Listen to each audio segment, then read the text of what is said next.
आज सकाळपासून एका जबाबदार वर्तमानपत्रात आणि काही प्रसार माध्यमांमध्ये काही गोष्टी आलेल्या आहेत ज्या अधिकृतपणे पक्षाने राष्ट्रवादी काँग्रेस पक्ष शरदचंद्र पवार अधिकृतपणे कुठल्याही चॅनलशी किंवा कुठल्याही वर्तमानपत्राशी पक्ष बोललेला नाही।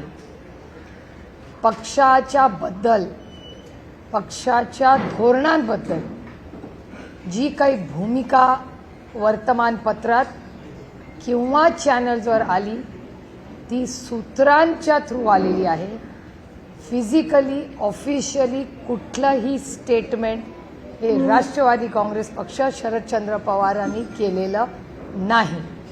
त्याच्यामुळे हा सगळा गोंधळ जो मी चॅनल्समध्ये गैरसमज हे पाहिले त्याच्यामुळे मला असं वाटलं की आदरणीय पवार साहेब आणि राष्ट्रवादी काँग्रेस पक्ष आणि महाविकास आघाडी आमचे सहकारी पदाधिकारी कार्यकर्ते यांच्या मनात पक्षाबद्दल कुठलाही गैरसमज असू नये म्हणून मी आपल्याला विनंती केली, कारण अधिकृत पक्षाने कुठलीही भूमिका मांडलेली नाही। त्यामुळे तुम्हाला मनात जे प्रश्न असतील ते मन मोकळेपणे तुम्ही मला विचारावे आणि जे ऑन कॅमेरा आहे तेच वास्तव आणि सत्य आहे। सूत्रांची माहिती, हा बोलला तो बोलला, ऑफ कॅमेरा ऑन कॅमेरा, चहा पिताना गप्पा मारताना, त्याच्यात काही तथ्य नाही। त्याच्यामुळे मन मोकळेपणे तुमच्या मनात जे असतील ते प्रश्न त्याचं वास्तव आणि त्याचबरोबर इथे यायच्या आधी काँग्रेसचे अध्यक्ष आणि माननीय संजय राऊत साहेब या आणि बंटी पाटील दादा या तिघांशीही मी सविस्तर बोललेले आहे, कारण का त्यांनाही काही गैरसमज काय होतं, कोण नागपूरला आहे कोण आणि कुठे आहे, मग तो बूम घेऊन जातो, त्याला बिचारायला हेड ऑफिसनी काहीतरी सांगितलेलं असतं, मग त्या हेड ऑफिसनी सांगितलेलं तो बिचारा पुढे विचारतो। त्याच्यामुळे हा एक थोडंसं मिसकम्युनिकेशन झालंय असं मला जाणवलं, म्हणून मी आपल्याला विनंती केली की तुमचे जे काही प्रश्न आहेत आणि पक्षाची काही ठोस भूमिका आहे ही पक्षाच्या वतीने आदरणीय पवारसाहेब, माननीय जयंतराव, माननीय शशिकांत शिंदे साहेब या सगळ्यांची चर्चा करून सगळ्या खासदारांना आणि आमदारांना माहिती देऊन मी तुमच्या समोर आज इथे बसलेली आहे।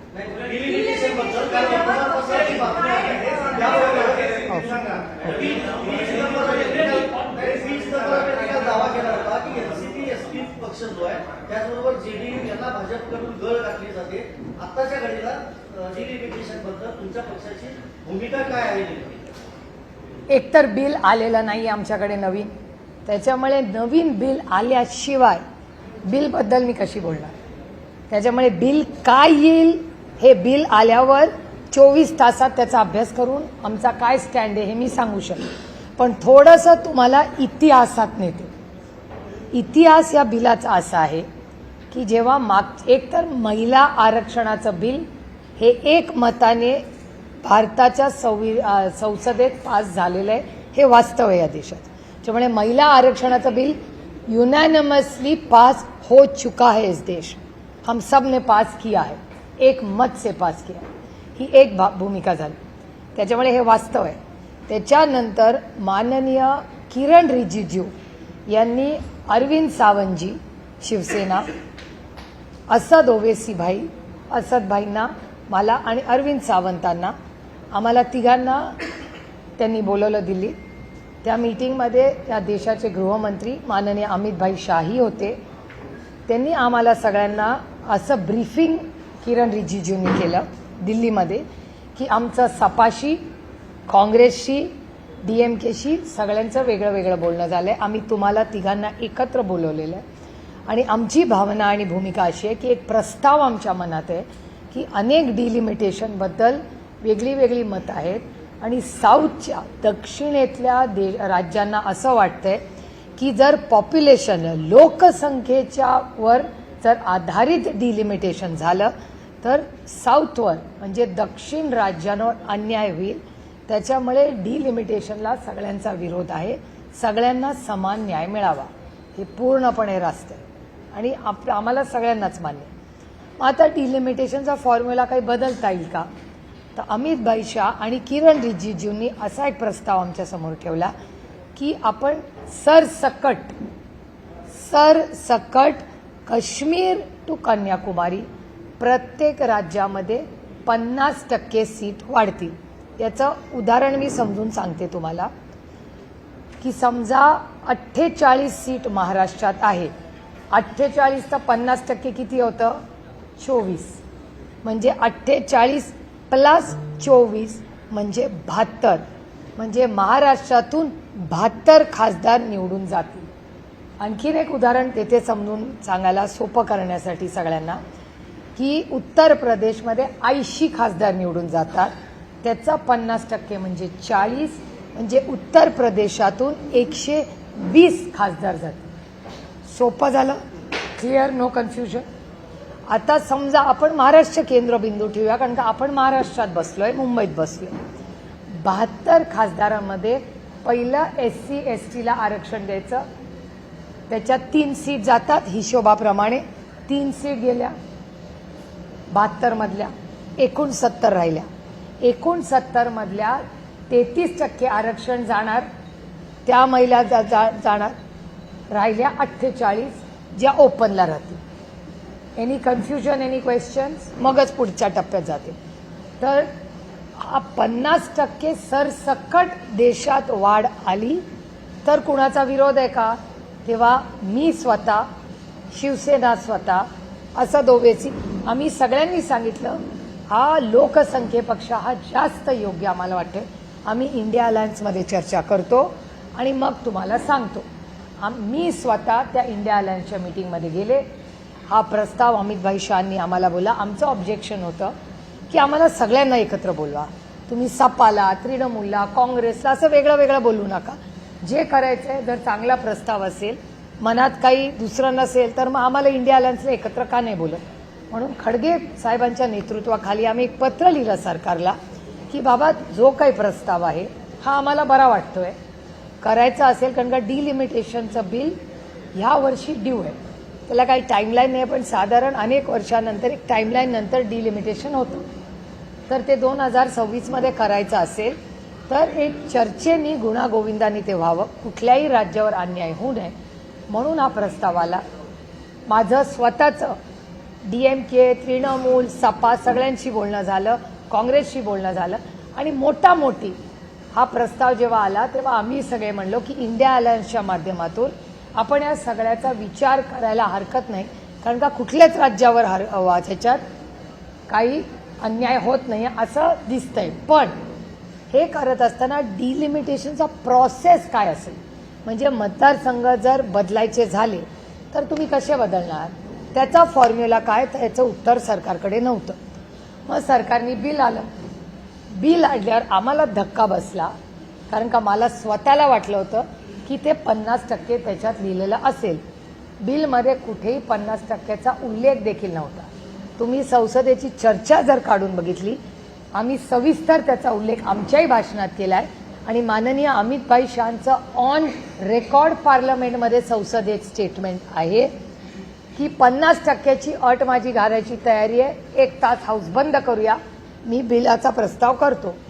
नंतर ना हाऊस बंद झालं ना नवीन बिल आलं आणि बिलचं काय झालं हे तुम्ही सगळ्यांनी पाहिलेलं आहे. त्याच्यामुळे 50%. आता मला कोणीतरी परवा व्हॉट्सॲपवर विचारलं तुमचा डिलिमिटेशनला सपोर्ट आहे का, तर मी म्हणलं जेव्हा मागच्या वेळीच माझं बोलणं आणि मी कुणाशीही बोललेले नाही, मला कुठल्याही प्रसार माध्यमातून मीडिया हाऊसनी विचारलेलं नाही, मी कुणाशी वर्बली बोललेले नाही. मला काल एक व्हॉट्सॲप आला की आर यू सपोर्टिंग, त्याचं मी उत्तर लिहिलं की we will consider provided consider, इंग्रजी मी रिपीट करते, consider supporting if the 50% cap is to be discussed and the bill how will it be implemented is still a question mark. एवढं सविस्तर मी व्हॉट्सॲपवर एक प्रायव्हेट कॉन्व्हर्सेशनमध्ये हे सांगितलेलं. आता प्रायव्हेट कॉन्व्हर्सेशन्सच्या जर बातम्या होत असतील तर मग आता आजपासून तुमच्याशी प्रायव्हेट व्हॉट्सॲपवर का बोलायचं का नाही हा पण प्रश्न झाला. कारण का एक तुम्ही मला प्रश्न विचारला तो मैत्रीत मी त्याचं तुम्हाला उत्तर दिलं. ती बातमी होणार असेल तर आजपासून मी तुम्हाला जेव्हा बोलीन on record off record WhatsApp मी असं समजीन की तो कॅमेरा चालू आहे. कारण का ती व्हॉट्सॲप ठीक आहे आमचा खूप गांभीर्याने काम करणारा पक्ष आहे. त्याच्यामुळे व्हॉट्सॲपवर आम्ही धोरणं नाही ठरवत. बिल तर हातात आलं पाहिजे. मी सपोर्ट करायला माझ्या हातात बिल तर असलं पाहिजे. बिलच आलेलं नाही सपोर्टचा विषयच येत नाही. पण जुन्या बिलमध्ये काय होतं याची चर्चा जरूर झाली आहे. मी आजही जेव्हा राऊत साहेबांशी बोलले तेव्हा राऊत साहेबांनी मला हे सांगितलं की हो सुप्रिया तू म्हणलीचे बरोबर आहे. मी उद्धवजींशी बोललो. आम्ही अरविंद सावंतांनाही बोलून घेतलं. अरविंद सावंतांनी कन्फर्म केलं की सुप्रिया सुळे, असद ओवेसी, अरविंद सावंत, अमित शहाजी आणि किरण रिजिजू अशी मीटिंग दिल्लीत झाली का तर झाली. ती ऑफिशियलच मीटिंग होती. ती आम्ही काँग्रेसला सांगितली की ऑफकोर्स सांगितली. आणि मी आजही जेव्हा हर्षवर्धन सपकाळांना बोलले मी काँग्रेससाठी बोललेलेच नाही. तुम्ही दाखवावा आज सकाळपासून मी कॅमेरावर काँग्रेसने हा निर्णय घेतलाय. मी आत्ता पहिल्यांदा बोलते आज मीडियाशी. त्याच्यामुळे आज सगळ्या गोष्टी ज्या आहेत तिचं storm in a tea cup. मला वाटतं त्या खिडक्या बंद करा म्हणजे आवाज येणार. त्यामुळे राष्ट्रवादी काँग्रेस पक्ष शरदचंद्र पवार डिलिमिटेशनच्या बाबतीत जर गरज असेल तर सरकारने प्रस्ताव द्यावा. 50% जो कॅप आहे तो जर सगळ्या इंडिया अलायन्सची आम्ही चर्चा करू आणि योग्य आणि लोकप्रतिनिधी आणि मायबाप जनतेच्या हिताचा असेल तर आमची कुठल्याही विधेयकाला चर्चा करायची तयारी आहे. कारण काही लोकशाही आहे. मी 3 JPCजवर आत्ता आहे. 3 joint parliamentary committees, 1 nation 1 election. मी काल उत्तर प्रदेशवरूनच आले त्याची चर्चा करून. मी नवीन कॉर्पोरेट लॉ येतोय त्याच्या JPCवर आहे. आणि तिसरी JPC 130th अमेंडमेंट. त्याच्यामध्ये कुठलाही प्रधानमंत्री मुख्यमंत्री जर 30 दिवस जेलमध्ये गेला तर त्याला सुमोटो काढायचा अधिकार आहे. ह्याचा राष्ट्रवादी काँग्रेस पक्ष शरदचंद्र पवार ताकदीने विरोध करत आहे. 2 JPCमध्ये आम्ही चर्चेला बसलोय. अजून ती JPC पूर्ण झालेली नाही. त्याच्यामुळे 2 मध्ये आमची अजूनही चर्चा चालली आहे. 3ऱ्या JPCमध्ये आमचा पहिल्या दिवसापासून त्या विधेयकाला विरोध आहे. कालही होता आजही येऊन उद्या होईल. कारण का कुठलाही व्यक्ती उद्या कुठल्याही नेत्याला जेलमध्ये टाकेल, 31 दिवस ठेवेल, 31व्या दिवशी त्याला सुमोटो काढता येईल. हे अधिकार कोणाचेही नाही. कारण का केस खरी आहे की नाही या देशामध्ये you are innocent till you are proven guilty.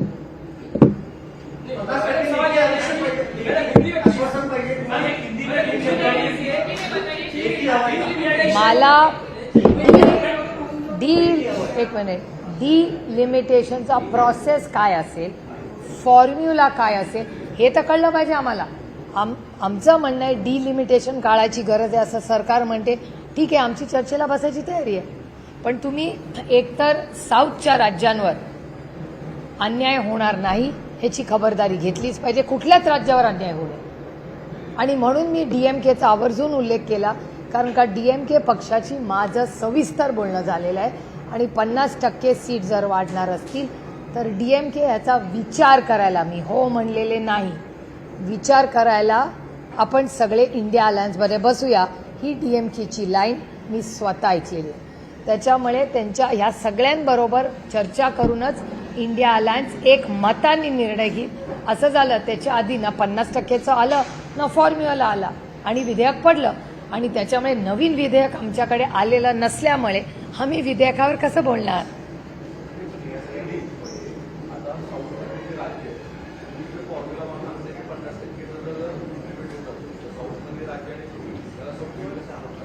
नाही एक तर 50% पण फॉर्म्युला डिलिमिटेशनचा कसा कळणार हे पण आम्हाला कळलं पाहिजे ना.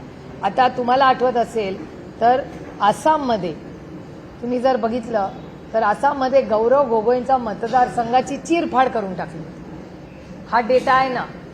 त्याचबरोबर पुण्यामध्ये कॉर्पोरेशनचे जे वॉर्ड्स आहेत त्याच्यामध्ये दत्ता धनकवडेंचा वॉर्ड हा पूर्णपणे तोडून फोडून टाकला होता. आणि हे तुमच्याच चॅनलवर दत्ता धनकवडेंनी ही कंप्लेंट दिवंगत नेते अजितदादा पवारांना सांगितली होती. हे तुमच्या चॅनलवर दाखवलेली गोष्ट. तर पुणा म्युन्सिपल कॉर्पोरेशनमध्ये तोडलेले फोडलेले वॉर्ड, आसामच्या इलेक्शनमध्ये तोडलेले फोडलेले मतदारसंघ, त्याच्यामुळे काळजी वाटणं साहजिक आहे ना. डिलिमिटेशन व्हावं नाही व्हावं, 50% वाढवावं, काय फॉर्म्युलाची चर्चा तर झाली पाहिजे नाही का. सशक्त लोकशाहीमध्ये चर्चा तर झाली पाहिजे. आणि प्रस्तावच आला नाही, त्याच्यामुळे प्रस्ताव नाहीच आला म्हटल्यावर आम्ही बोलणार कसं त्याच्यावर.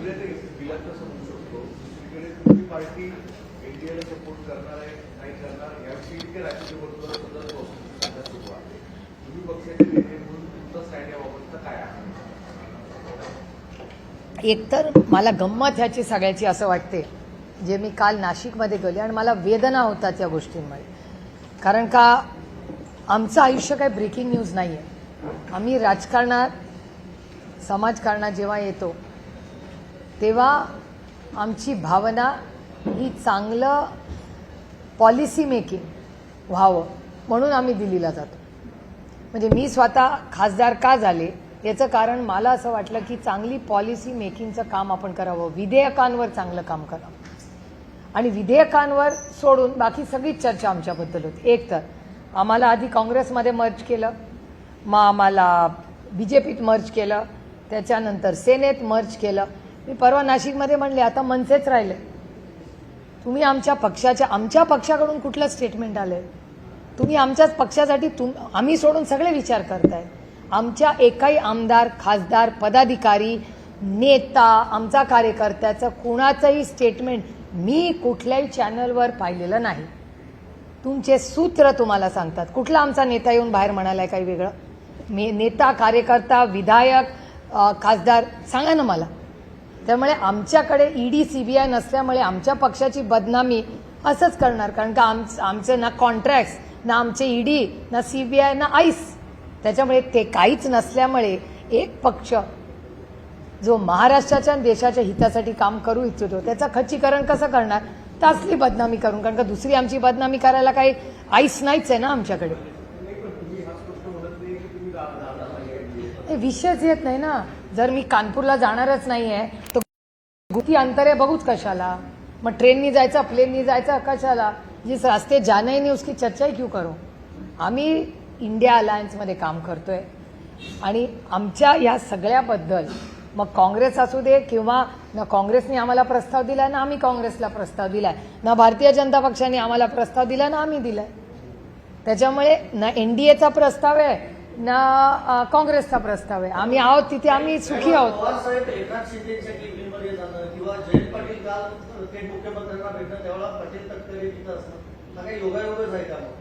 एक मिनिट. पवार साहेब कॅबिनमध्ये जाणं हा योगायोगच आहे. कारण का ते चालत गेले. आता it's really a boring story. तुम्हाला वेळ असेल आणि त्याला व्ह्युअरशिप असेल तर सांगते. पवार साहेब चालत गेले यांनी असेंब्लीमध्ये आणि मी थोडीशी लेखीच्या ह्यानी नेहमी जरा एजवर असते. कारण का माझं म्हणणं असतं तुम्ही जास्त चालू नका, जास्त एक्झर्शन करू नका वगैरे वगैरे. आणि ते ओव्हर इंडिपेंडंट असल्यामुळे ते हात करून म्हणतात तू गा बस, तुला काय कळत नाही. म्हणून ते आपल्या चालत सुटले नेहमीप्रमाणे. आणि परत येताना तिथल्या कॅमेराजमध्ये ह्या सगळ्या गोष्टी आहेत की काही आमदार साहेबांना म्हणले साहेब तुम्ही आलाच इतक्या वर्षांनी तर आम्हाला पण इथे बसूया. तर जी खोली होती तिथे ते वळाले आणि त्या खोलीत जाऊन ते बसले. आता त्यांना काय माहिती. आणि एक सांगते, असेंब्ली पार्लमेंटमध्ये, संसदेत आणि कुठल्याही असेंब्लीमध्ये फक्त प्राईम मिनिस्टरचं ऑफिस आणि चीफ मिनिस्टरचं ऑफिस ह्या फिक्स जागा असतात. बाकी सगळ्यांचे ऑफिसेस बदलत असतात. हे तुम्हालाही माहिती असेल, तुम्ही रिपोर्टिंग करता. तिथे काय फिक्स जागा नसतात. कुठलीच आयुष्यातली जागा बाय द वे राजकीय पद्धतीत फिक्स नसते.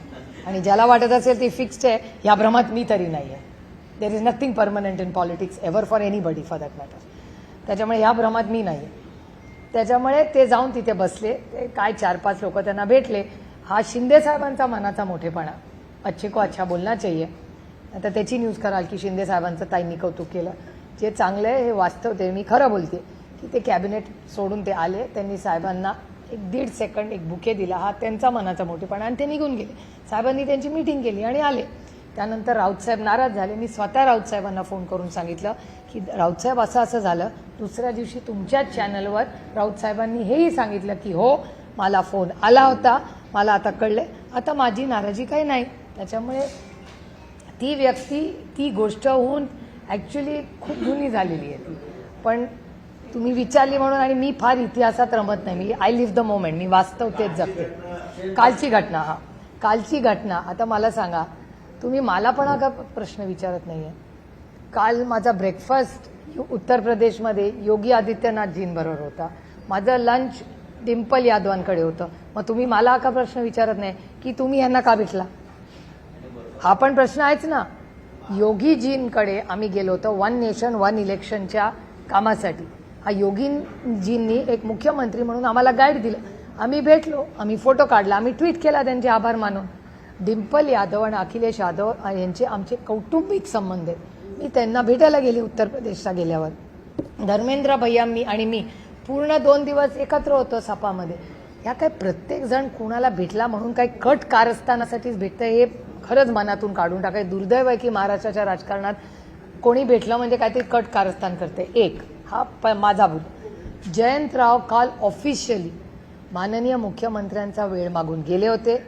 माननीय मुख्यमंत्र्यांना ते हे सांगायला गेले होते की राष्ट्रवादी काँग्रेस पक्ष शरदचंद्र पवार ह्याचा नगराध्यक्ष, त्या नगराध्यक्षावर चुकीच्या पद्धतीने ॲक्शन घेतलेली आहे. बरोबर ॲक्शनचा टायमिंग बघा, हाऊस चालू असताना ॲक्शन नाही झाली, बरोबर असेंब्ली संपली आणि 2 दिवसात ॲक्शन झाली. हा योगायोग आहे. हा एक भाग झाला.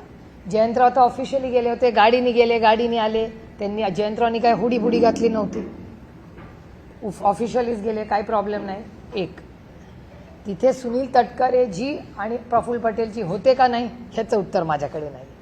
आणि हा प्रश्न मला विचारायच्या ऐवजी हा प्रश्न तुम्ही माननीय देवेंद्रजींना विचारला पाहिजे, कारण काही मीटिंग त्यांच्या घरी झाली. वर्षा बंगल्यात ते राहतात ना, त्याच्यामुळे त्यांच्या बंगल्यात कोण येतं जातं हे आम्ही कसं सांगणार? आम्ही सामान्य माणसं, आम्ही साधे विरोधी पक्षातले खासदार, आम्हाला कसं माहिती असेल माननीय मुख्यमंत्र्यांच्या घरी कोण जातं नाही? ह्या सगळ्या प्रश्नाची उत्तरं तुम्ही त्यांना विचारावं लागेल. आमच्या पक्षाचे नेते इस्लामपूरच्या ईश्वरपूरच्या कामासाठी गेले होते, ऑफिशियली वेळ मागून गेले होते, त्यांचं काम झालं आणि पुढच्या दरवाज्याने गेले आणि पुढच्या दरवाज्याने परत.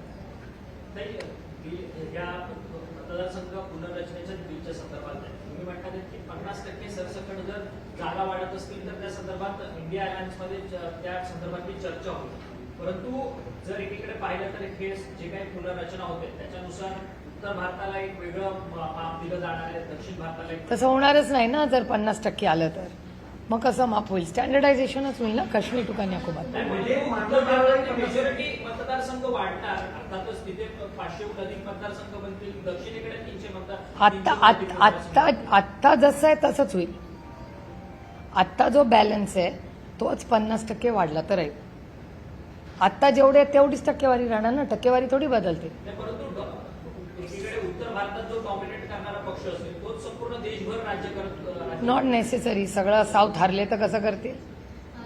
किती सीट आले तरी 800 सीट होतील ना, मग गेम विल चेंज.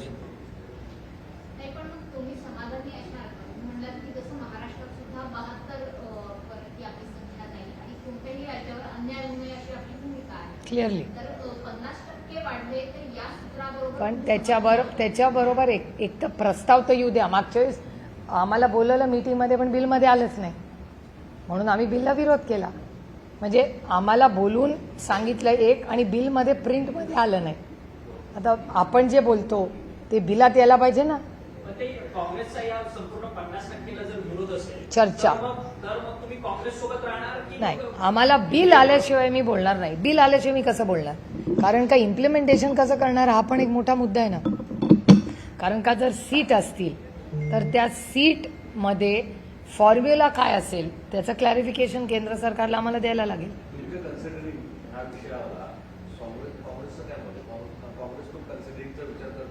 त्याचं ते काँग्रेसला विचारा. मला नाही, जेव्हा मोठी आमचं इंडिया अलायन्समध्ये मीटिंग झाली होती तेव्हा आमचं सगळ्यांचं एक मत होतं की फॉर्म्युला काय हा आम्हाला इन रायटिंग पाहिजे. इन रायटिंग असल्याशिवाय कसं आम्ही मतदान करणार. आणि हे पार्लमेंट आहे काय माझ्या घरचा कार्यक्रम नाही आहे की आता तुम्हाला एक वाटलं मला एक वाटलं ठरवलं असं नसतं. It's a very serious bill. नाही, फॉर्म्युला काय जसं आसाममध्ये मतदारसंघ तोडले फोडले तसं होऊ नये. डिलिमिटेशन व्हावं ते कुठल्या तरी नियम कायद्यात झालं पाहिजे, कुठल्या एका पक्षाच्या मनमर्जीनी नाही. पण तरी सातत्यानं जयंत पाटील यांच्यावरती प्रश्नचिन्ह उपस्थित होतं. कारण या जयंत पाटलांनी सगळ्या आमदारांची मीटिंग विधिमंडळात घेतली, त्याच्यानंतर प्रत्येकाची मतं जाणून घेतली, अशा पद्धतीच्या बातम्या समोर आल्या. एक मिनिट, जयंतरावांनी मीटिंग कुठे घेतली? विधिमंडळ. कधी? या अधिवेशनामध्ये. कधी घेतली? आतला कंटेंट तुम्हाला कोणी सांगितलं? सूत्र कोण आहे? मग सूत्र जर सांगत नसेल तर त्या सूत्रावर कशाला विश्वास ठेवताय? कारण का त्या सूत्रांनी जे सांगितलं आजपर्यंत खरं आलं का? काय त्याच सूत्रांनी तुम्हाला हे सांगितलं? मग हा सूत्र खूपच ग्रेट आहे, ज्याला सगळ्या पक्षातलं सगळं माहिती आहे, पण त्याला 1.5 वर्ष लागलं. 1.5 वर्ष मी ऐकते ऑपरेशन टायगर, 1.5 वर्ष मी ऐकते.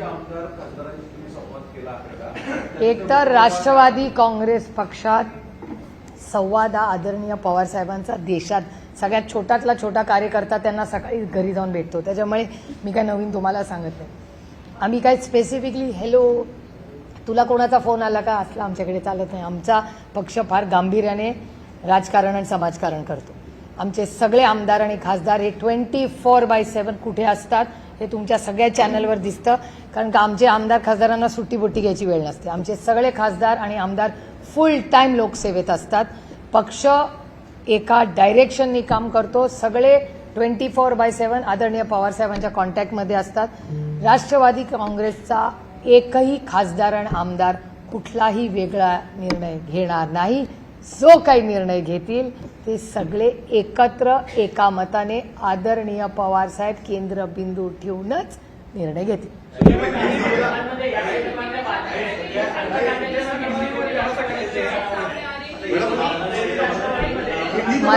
मराठी जय महाराष्ट्र. पहिलं मराठी संपू दे.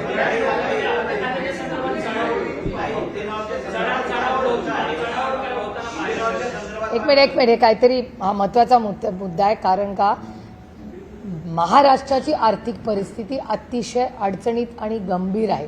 त्याच्यामुळे त्यांचा अर्थचा एक प्रश्न विचार.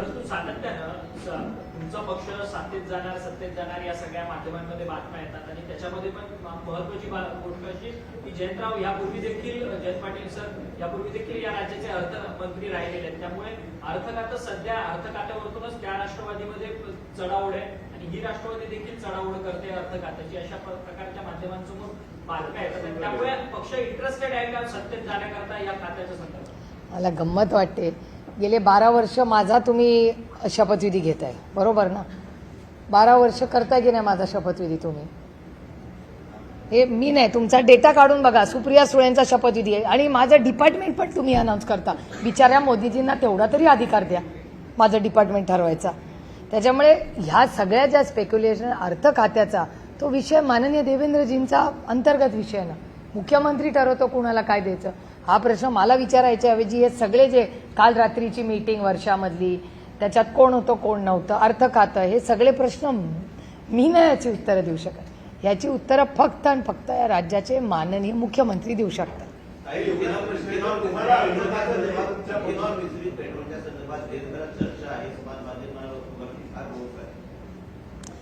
आता 19 तारखेला इंडिया अलायन्सची मीटिंग आहे दिल्लीत. अर्थातच आम्ही त्याला जाणार आहे. आणि 20 तारखेला आमच्या वतीने इंडिया अलायन्सच्या मीटिंगला आणि ऑल पार्टी मीटिंग जी किरण रिजिजूंनी बोलवली आहे पार्लमेंटरी अफेअर्स मिनिस्टर म्हणून, त्याला आम्ही 2 गोष्टीची म्हणजे 2-3 महत्त्वाच्या मुद्द्याची आम्ही मागणी करणार आहोत पक्षाच्या वतीने. म्हणजे इंडिया अलायन्सच्या मीटिंगमध्ये पण मागणी करणार आहोत आणि पार्लमेंटरी अफेअर्स मिनिस्ट्रीमध्ये पण मागणार. एक मध्ये हा जो पाण्याचा प्रश्न आणि शेतकऱ्यांचं मोठं आव्हान राज्यात आणि देशात ह्याच्यावर एक सविस्तर चर्चा देश पातळीवर झाली पाहिजे. एक त्याच्यानंतर दुसरं म्हणजे पिण्याचं पाणी, शेतीचं पाणी, एक जेनरिक चर्चा आणि सरकारचा काय प्लॅन आहे ह्याच्यासाठी, हा पहिला मुद्दा. दुसरा मुद्दा, आज जगामध्ये जी परिस्थिती झाली, आपण अनेक भारतीय पुणेकर गमावले या युद्धात. तर ह्याच्यासाठी इकॉनॉमिक केंद्रबिंदू ठेवून काय विचार करते भारत सरकार. त्याच्यानंतर राम मंदिरात आमच्या श्रद्धेचं स्थान, अयोध्या ते उज्जैन याच्यावर आमची श्रद्धा आहे. आमच्या श्रद्धेच्या स्थानावर हल्ला झाला आहे. त्यामुळे अयोध्या टू उज्जैन मध्ये दोन्हीकडे जर भ्रष्टाचार झाला असेल, हे तुमच्या चॅनलने दाखवलेलं आहे की भ्रष्टाचार झालेला आहे. काँग्रेस राष्ट्रवादीवर ह्याच भारतीय जनता पक्षाने टोकाची भूमिका घेतली होती. आमचे अनेक नेते जेलमध्ये टाकले असे आरोप झाले आणि आत्ता ते मंत्रिमंडळात आहेत. म्हणजे ज्यांना भारतीय जनता पक्षाने जेलमध्ये टाकलं ते आज मंत्रिमंडळात आहेत. त्याच्यामुळे मग ते भ्रष्ट होते का नाही तो आता एक आईसचा एक वेगळा विषय, तो मी आज बोलणार नाही. पण आमच्या श्रद्धेच्या स्थानी आम्हाला प्रचंड वेदना आणि दुःख झालेलं आहे की ज्या मर्यादा पुरुषोत्तम रामांचं मंदिर बांधलं, त्या मर्यादा पुरुषोत्तम राम आणि उज्जैनच्या मंदिरामध्ये, या दोन्ही मंदिरांमध्ये झालेला भ्रष्टाचार, चोरी, हा शब्द मला चोरी म्हणताना पण कसं तरी होते. कारण का मंदिर म्हणजे आपल्या श्रद्धेचं स्थान आहे, त्याचा आणि चोरीचा हा विषय एकत्र येणंच म्हणजे खरंच शर्मेने मान खाली घालावी.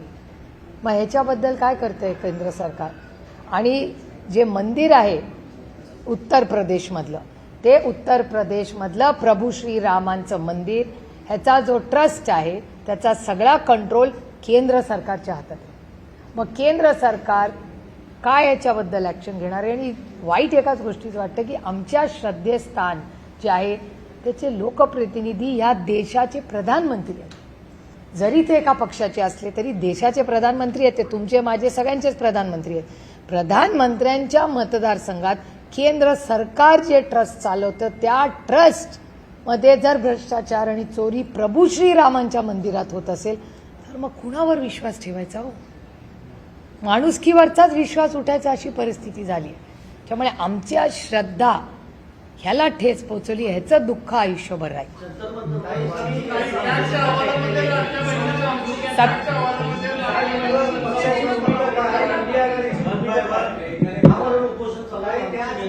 मी आमच्या पक्षाच्या वतीने आम्ही आमचे जे स्पोक्सपर्सन आहेत, दिल्लीचे अध्यक्ष आहेत, ते ऑलरेडी तिथे जाऊन आले आहे आणि 17 तारखेला मी स्वतः दिल्लीला जाणार आहे. माझी JPCचा रिपोर्ट आहे, फायनल रिपोर्ट, तेव्हा मी स्वतः जंतर मंतरला जाणार आहे. चर्चा नाही, मला जे उत्तर प्रदेशमधल्या वर्तमानपत्र आणि तुमच्या चॅनल्सनी जे व्हिडिओ दाखवले त्याच्यावरनं मी बोलतो.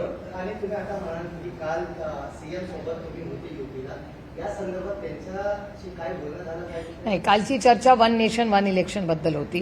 काल स्पेसिफिक ऑल पार्टी डेलिगेशन होतं, 25 खासदार होते, CM, दोन्ही DCM, त्यांचे स्पीकर, लीडर ऑफ ऑपोजिशन, या सगळ्यांची एक मोठी मीटिंग होती काल लखनौला. आणि त्या मीटिंगमध्ये वन नेशन वन इलेक्शन व्हावं का नाही व्हावं ह्याच्यावर त्यांच्या पक्षाची काय स्टँड आहे त्याच्याबद्दलची ती चर्चा होती.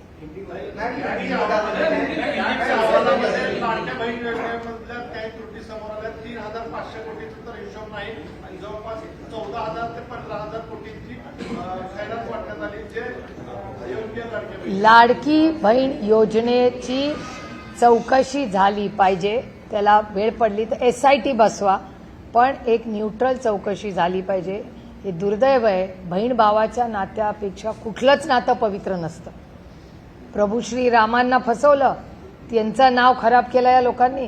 आता बहिणीच्या नात्यामध्ये पण आता हे सगळं दिसतंय.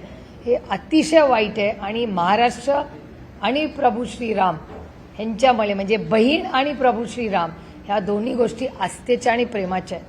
त्यामुळे आम्हाला अंतःकरणातून दुःख आणि वेदना होत आहेत ह्याच्यामुळे. 50% अगर ये बढ़ाने की बात होगी तो क्या एनसीपी एसपी समर्थन करेगी, क्या एनडीए के साथ आप जुड़ेंगे, ऐसे बहुत से सवाल हैं जिसका जवाब आप दीजिए. अभी कोई भी बिल का प्रस्ताव हमारे यहाँ नहीं आया है. कोई भी चर्चा डिलिमिटेशन के बारे में ना हमने किसी से की है ना किसी ने हमसे की. तो जब बिल आएगा तब हमारा स्टैंड होगा. लेकिन जो भी बिल आएगा हमें विस्तार से इंडिया अलायंस में चर्चा करेंगे।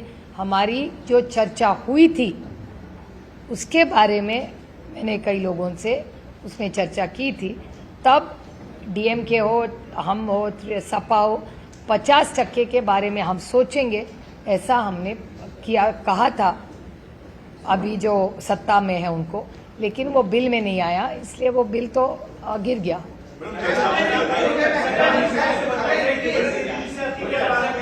50% की अगर बात आपकी शर्त मान ली जाती है तो क्या एक सकारात्मक मेरी शर्त नहीं है वो, मतलब सभी पार्टियों की जो आप लोग की डिमांड आपने कहा है कि 50% हमारी डिमांड ही नहीं है। जो चल रहा है वो ठीक चल रहा है। हमारी का हम तो कह रहे हैं, प्रस्ताव हमारा नहीं है, हमने मांग नहीं की कोई, इंडिया अलायंस ने कोई मांग नहीं की। हम सिर्फ कह रहे हैं कि 33% रिजर्वेशन जो महिलाओं के लिए लाया है उसको इम्प्लीमेंट कीजिए, ये हमारी मांग है, लिमिटेड मांग है। डीलिमिटेशन की कोई भी मांग इंडिया अलायंस ना एनसीपी एसपी ने की है, हमारी कोई मांग नहीं है। हमारी सिर्फ इतनी मांग सीमित है कि आपने महिलाओं को आरक्षण देने का वायदा किया था, वो वायदा पूरा कीजिए, सिंपल। विस्तार से जानना चाहते हैं बातचीत हुई थी, उसमें क्या हुआ था आगे? वो डेट भी बताई था, थोड़ा कंफ्यूज हो रहा है, ऐसा लग रहा है कि आप अभी ऐसा प्रपोज करेंगे 50%? नहीं, अभी नहीं, पिछले अभी तो बिल ही नहीं आया, पार्लियामेंट का सेशन ही चल नहीं रहा है। जब पिछला सेशन जब हुआ था पार्लियामेंट का, वो जो बजट सेशन था, बजट सेशन में असद भाई, सुप्रिया सुले और अरविंद सावंत जी को किरण रिजिजू ने बुलाया था।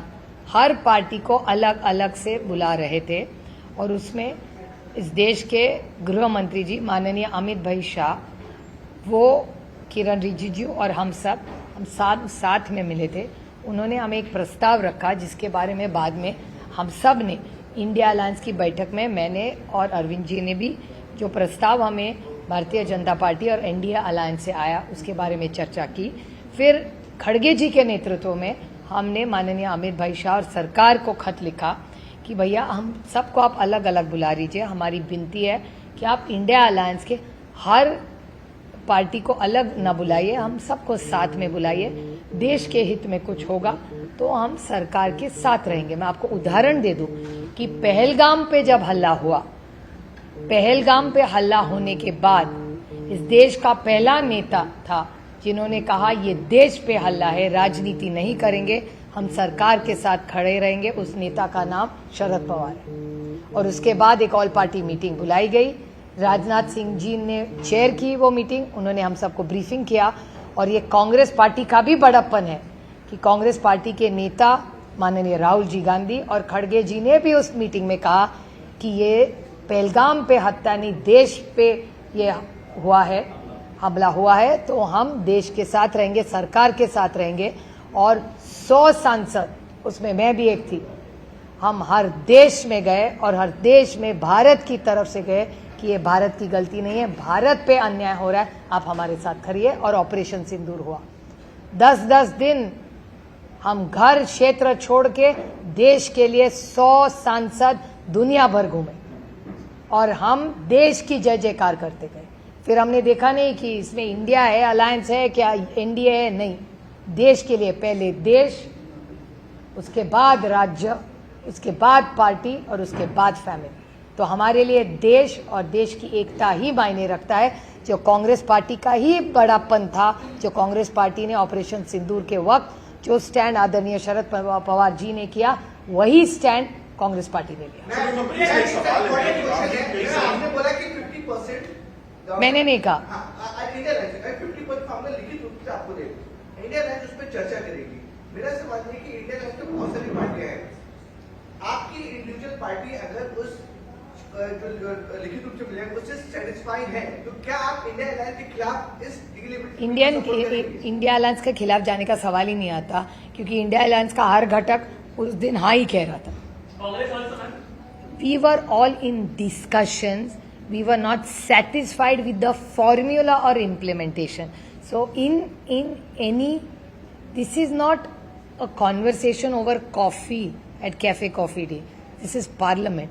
Unless it's documented, and explained on paper. Nothing is official till it's on paper.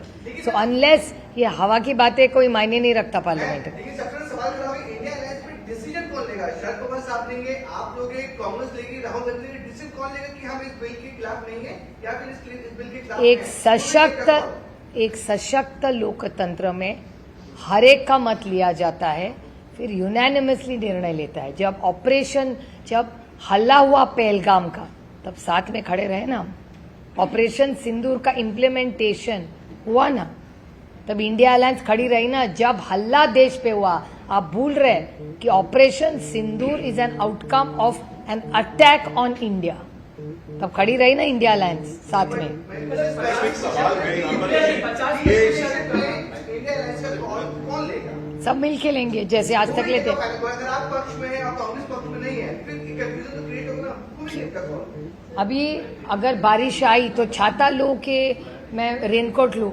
These are very vague discussions. These are very serious bills. Party के भीतर क्या आपकी राय? पार्टी के भीतर नेताओं की आपकी? ये तो अधिकार ही नहीं है मुझे. मैं इंडिया अलायंस का घटक हूँ.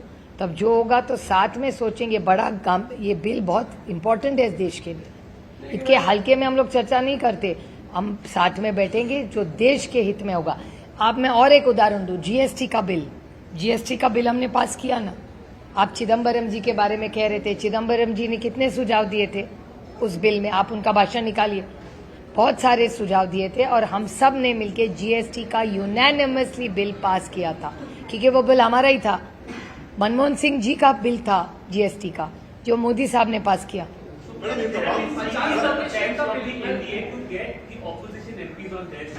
Has this attempt been made on your party as well? And how confident you are that your 8 MPs are going to stick with you? Nobody has made any attempts towards me or my MPs to the best of my knowledge. So, I mean, I don't have so much spare time to indulge in gossip. And I don't believe in sources, I believe in reality.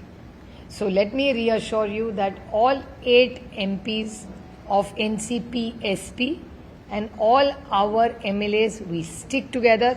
Whatever decision we'll be taking, please understand, NCP is a party where Shri Sharad Pawar not only leads it, he invests in everybody and he listens. His biggest strength as a leader that he's an amazing listener. And you can verify this. He will talk to every MLA and MP and hear them is what they want or what their view is. Only then he gives a decision. Anybody who's worked with him will tell you this. There is no discussion only. It's like going, am I going to Kanpur? Why should I find out on Google Maps? There is no proposal. Nor is NDA asking us, no, we are asking NDA. So where is the question of having the discussion? The discussion is on TV, not in the party or the organization.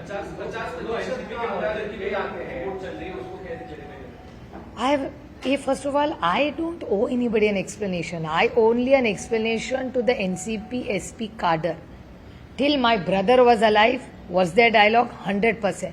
Was it my brother's last wish for all of us to come together? Yes, it was. It was my brother's last wish for both the NCPs to work together and be together. Unfortunately, my brother passed away. So now there is no reason to have this conversation because my brother is no more. Party में ऐसी चर्चा बीच-बीच में आती है कि विधायक चाहते हैं, सांसद चाहते हैं, कोई एनडीए के साथ जाए, कांग्रेस के साथ जाए या दोनों एनसीपी का मर्जर. पार्टी के डिस्कशंस हर हफ्ते होते हैं. मुझे किसी पार्टी के न किसी नेता ने, न किसी विधायक ने, न किसी कार्यकर्ते ने न मुझे बोला है, न किसी मैंने सुना है. मैं तो सिर्फ टीवी पर सुनती हूँ और सूत्र से सुनती हूँ. पार्टी में ऐसी कोई चर्चा, हमारी हर हफ्ते पार्टी होती है, उसका पार्टी के मीटिंग का हर फोटो भी ट्वीट होता है. तो आपको पता है हम लोग कितने बार मिलते हैं. उसको लेके भी चर्चाएं सामने आ रही है. साथ ही साथ वहाँ पे सुनील तटकरे थे, ऐसे भी सुनने में आ रहा है. आपका क्या कहना है? देखिए, जयंत पाटिल जी हमारे पार्टी के बहुत वरिष्ठ नेता है. कल वो ऑफिशियली टाइम लेके माननीय मुख्यमंत्री जी को मिलने गए थे. ओपनली गए गाड़ी से और फ्रंट डोर से गए, फ्रंट डोर से वापस आए. एक बाकी माननीय मुख्यमंत्री जी के घर के ऑफिस में और कौन था, इसका जवाब मैं कैसे दे सकती हूँ? इसका जवाब सिर्फ माननीय मुख्यमंत्री जी सकते. उनका घर है, वो जिसको बुलाए ना बुलाए हमको कैसे पता होगा? मैंने पास वीडियो में देखे तो अजीत दादा पवार के साथ जो लोग उस वक्त गए एनडीए का वो हिस्सा होना चाहते थे वो चले गए, पार्टी में एक राय बनी अंदरूनी जिसके खिलाफ आप रहे हैं शरद पवार रहे। क्या फिर से कोई ऐसी बात बन सकती है चाहे वो डिलिमिटेशन को लेकर हो कि एनडीए के साथ जाना चाहिए, एनडीए के साथ देना चाहिए? अभी तो क्या आज उस वक्त आप तैयार हो जाए? नहीं, आज के दिन में तो पार्टी में कोई चर्चा ही नहीं है, प्रस्ताव ही नहीं है। तो प्रस्ताव ही नहीं है तो बात किस बारे में करें? अभी राज्य के सामने क्या है, देश के सामने क्या है? आज बारिश, पीने का पानी, ये तो बड़े मसले हैं ना देश के सामने। अजीत दादा पवार जब गए तब हालात बहुत अलग थे। आज दादा नहीं रहे इसलिए मैं कुछ नहीं कहूंगी इसके बारे में, लेकिन आप भी जानते हैं और मैं भी जानती हूँ कौन क्यों गया। लेकिन आज मेरा भाई नहीं है तो मैं उसके बारे में कुछ नहीं कहूँगी। उस वक्त जो प्रेशर था अजीत दादा मान रहे थे कि चले जाना चाहिए, क्या विद इन पार्टी अभी भी उस तरह का प्रेशर कहीं से है कि यहाँ इंडिया का हिस्सा होना चाहिए, सत्ता के साथ जाना चाहिए, कई काम हो जाते हैं? आज के दिन हमारे पार्टी में ऐसी कोई ही चर्चा नहीं है, न प्रस्ताव आया है न हमने किसको प्रस्ताव दिया। कि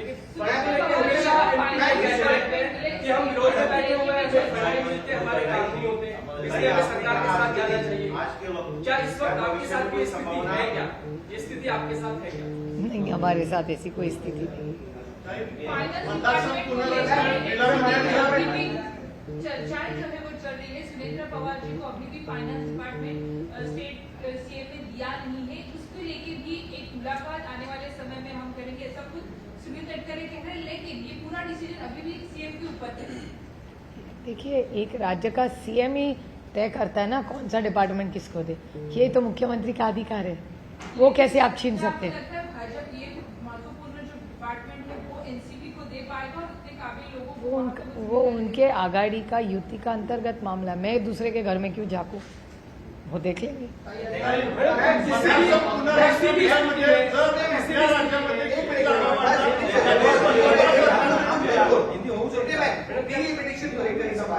आप उनका विरोध भी नहीं कर रही है, आपका कहना है कि अगर कुछ कंडीशंस हैं तो आप लोग सपोर्ट करेंगे, is it correct? That's not what I'm saying. Let me reiterate what I have said. First of all, मैं रिपीट कर रही हूँ आपके लिए, आपकी जानकारी के लिए, एक आज के दिन डिलिमिटेशन के बारे में कोई प्रस्ताव नहीं है। तो जो प्रस्ताव है ही नहीं उसके बारे में मैं कैसे बोल पाऊंगी, क्योंकि मैं एक सशक्त लोकतंत्र की एक लोक प्रतिनिधि हूँ। सामने कुछ है ही नहीं तो उसके बारे में मैं कैसे बोलूं? I don't know what they have in mind. तो जब तक बिल नहीं आएगा तो हम कैसे बोलेंगे?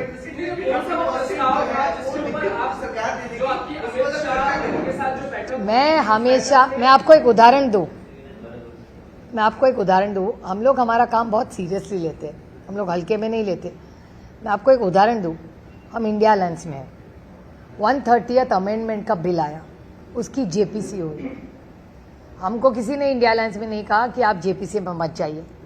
मैंने आदरणीय पवार साहब को, जब मुझे खत आया किरण रिजिजू का और उन्होंने कहा कि आपके यहाँ से जेपीसी में कौन जाए, मैंने पवार साहब से पूछा तो पवार साहब ने कहा कि ऐसा करो, ये बिल है, तुम चली जाओ उसमें जेपीसी में। मैं चली गई। मुझे कांग्रेस से फ़ोन आया दूसरे दिन कि तुम लोग ने कैसे जेपीसी में चले गए। तो बोले हमारा तो विरोध है। बोला हमारा भी विरोध है। तो कांग्रेस ने कहा लेकिन हमने बॉयकॉट किया है। बोले हमें तो बॉयकॉट नहीं किया है, लोकतंत्र में बॉयकॉट करने से क्या होगा, हम लोग ने जाके डिसेंट करना चाहिए वहाँ। तो उन्होंने कहा लेकिन हमने किया। मैंने कांग्रेस को कहा भैया आपने तो मुझे बोलते तो मैं मेरे वरिष्ठ नेता से पूछ लिया, आपने तो मुझे बोला भी नहीं कि आप बॉयकॉट कर रहे, तो मुझे पता नहीं था, हमने तो नाम भेज दिया। फिर मैं पवार साहब के पास फिर से गई और बोली कि कांग्रेस ने ऐसा प्रस्ताव किया है कि हम बॉयकॉट करें, जेपीसी में ना जाए। तो पवार साहब ने मुझे कहा देखो मेरी राय ऐसी है कि पार्टी से आप सबसे बात कर लो, सब सांसदों से बात कर लो, लेकिन मेरी राय ऐसी है कि वो जॉइंट पार्लियामेंट्री कमेटी एक प्रोसेस का एक भाग है। बॉयकॉट करने से कुछ नहीं होगा क्योंकि it gives equal representation to a issue. अगर तुम उसमें चली जाओगी तो हमारा डिसेंट रिकॉर्ड पे आएगा। बॉयकॉट करोगी तो किसी को पता नहीं चलेगा कि तुमने बॉयकॉट किया। रिकॉर्ड पे लाओ कि हमारा डिसेंट है, हमारा रिकॉर्ड पे आएगा कि NCP SP is against this bill and we are giving a dissent note 1। दूसरी बात, जब मैं जेपीसी में गई और मुझे ध्यान में आया कि कोई ऑपोजिशन इंडिया अलायंस की पार्टी नहीं है। मैंने चेयरमैन को विनती की, आप फिर से सबको विनती की, सब पार्टियों को हमने विनती की कि आप सब आइए, विटनेस करिए और डट के विरोध करिए। लेकिन उनका सबकी राय ऐसी रही कि उनको विरोध नहीं करना है, उनको बॉयकॉट करना है। ठीक है, उन्होंने बॉयकॉट किया। असद ओवैसी और सुप्रिया सुले दोनों हैं उस जेपीसी में, हम डट के विरोध करते हैं उसका। मेरी डिसेंट नोट कल चली जाएगी, आपको रिपोर्ट में दिखेगी। तो तब इंडिया अलायंस में कांग्रेस ने बॉयकॉट की जेपीसी, हमने बॉयकॉट नहीं की, हम उसी में गए लेकिन विरोध किया। विरोध कांग्रेस ने भी किया, विरोध एनसीपी एसपी ने भी किया, लेकिन हमारी स्टाइल अलग थी। हमने वहां जाके विरोध किया, उन्होंने बॉयकॉट करके विरोध किया। What is the difference? It's the same. विरोध के तरीके में फर्क था, इसलिए सवाल है कि अगर क्या ऐसी स्थिति अगर बनती है जो आप 50 का फॉर्मूला हो तो एनसीपी एसपी तैयार हो जाएंगे। लेकिन डीलिमिटेशन का फॉर्मूला क्या होगा वो भी मांग रहे हैं ना हम, वो कुछ प्रस्ताव आया ही नहीं है अभी तक। पिछली बार क्या बैठक आपने बता रही है उस बैठक में जिसको सरकार ने एग्री कर दिया कि हमें ला सकते हैं। नहीं, सरकार को हम लोग पूछ रहे हैं कि आप डीलिमिटेशन कैसे करेंगे, फॉर्मूला क्या है, उसका जवाब जब तक नहीं आता तब तक बिल का हम लोग कैसे समर्थन कर सकते। आपने अभी थोड़ी देर पहले मराठी में बिलचा ड्राफ्ट जोपर्यंत हातात येत नाही तोपर्यंत पक्ष निर्णय घेऊ शकत नाही। जब तक बिल मेरे हाथ में नहीं आ सकता तब तक मैं पार्टी में किससे चर्चा करूं। और हमारे पार्टी में जब बिल आता है तब पूरी सबसे चर्चा होने के बाद ही आदरणीय पवार साहब निर्णय लेते हैं। हमेशा ही चल रहा है कि क्या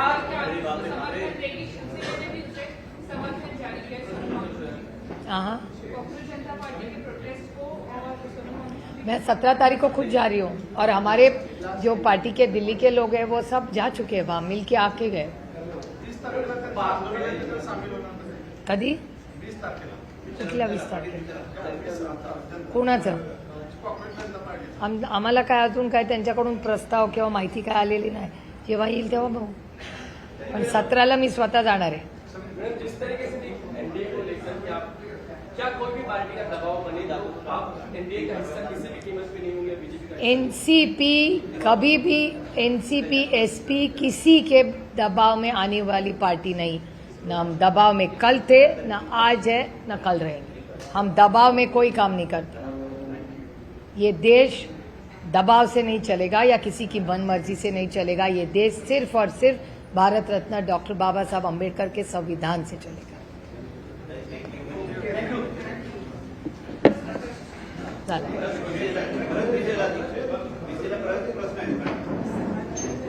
I told you.